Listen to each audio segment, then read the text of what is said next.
Back home now, and on the eve of their annual Red Shield appeal, the Salvation Army has polled 1,700 Australians about where they're struggling financially. The survey found increasing costs are making it tough for many people to cover even basic utility bills.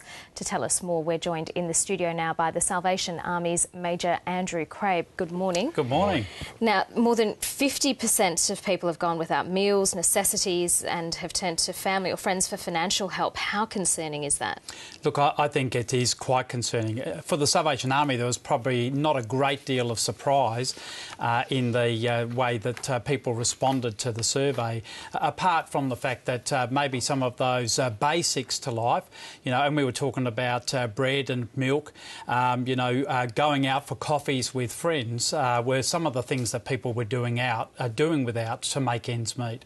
Has this got noticeably worse? We know that the second speed of the so-called two-speed economy has been slowing down quite markedly. Has this come up in these fairly regular surveys you do? Yeah, I think the area that promotes it being worse is the fact that where we would not have touched the middle class rung of people before, those at the lower rung of that middle class are actually coming to us for that assistance as well. So we're talking here with people with sometimes two incomes in a household and still not being able to cover what are basic necessities. Yeah, look, the predominance of people were those on benefits at this point, but it is the fact that creeping in are those who have got employment.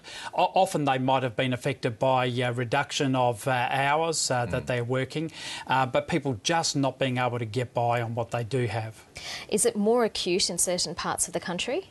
Look, our survey was actually able to be conducted right across Australia, and I think the thing that we would pick up from that is that what we might see in a capital city is the same in a rural setting, except that it's maybe enhanced by the fact that the possibility of being able to improve by getting employment or further training, etc., might have been exacerbated for those people. Some of the findings that struck me the hardest, and I think will cut through to a lot of people, are the findings that a lot of people can't go out, or they're afraid to go out because of the costs involved.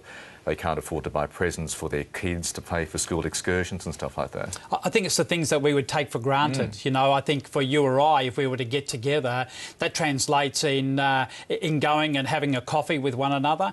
So people get embarrassed of the fact that that it might be their turn to have a shout, or the fact that they just can't afford that, or that they're always asking for a glass of water and hoping that that's not going to actually cost them something, or the fact that their children come home from school with an excitement on their face about being invited to a birthday.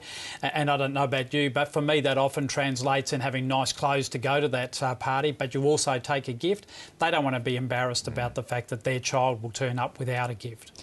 And is the Salvation Army upset with the Prime Minister's comments last week in the wake of the budget that people in the North Shore are cosseted?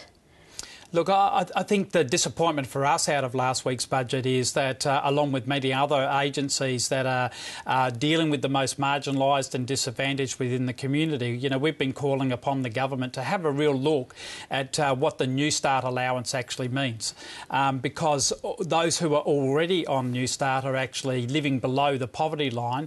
And then when we begin to see the possibility of sole parents and their children getting to 8 years old and them being forced onto New Start, says we're actually disadvantaging these people, people who have responsibility for children, and we're not taking into consideration that there may not be the employment opportunities there for them. OK, Andrew, the Salvos, of course, every year try to ease some of this burden. When is the Red Shield appeal this year? Look, the Red Shield appeal door knock that many people would be aware of actually takes place this weekend, 19th and 20th of May. So we're urging people that if they've got a couple of spare hours that they might be able to help out in collecting in their street, in their community, that would be helpful. But certainly when somebody representing the Salvation Army comes to their door, that they might dig deep and think about their fellow Australians who are doing tough at this point of time. Major Andrew Craib, thank you very much. Thank you. Thank you.